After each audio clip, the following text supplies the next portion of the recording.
Hello viewers, let's install Netflix on your PC through Microsoft Edge browser. Open the browser and type in address bar Netflix and it appears the first link, so click the link and now go up and click on three dots.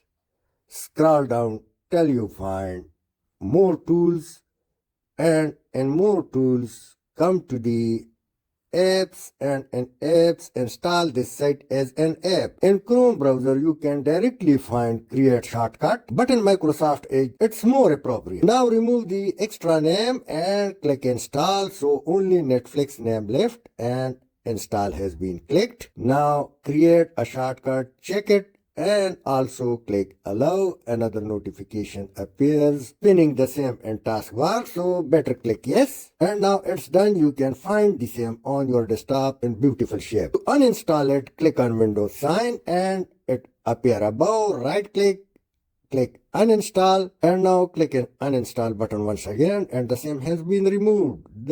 And now only shortcut of Netflix is available on desktop, so you can directly right click and remove or click and search and scroll down till you see Netflix app. Right click, open file location, and this is once again the desktop shortcut icon, so click it and click delete. Thanks for watching.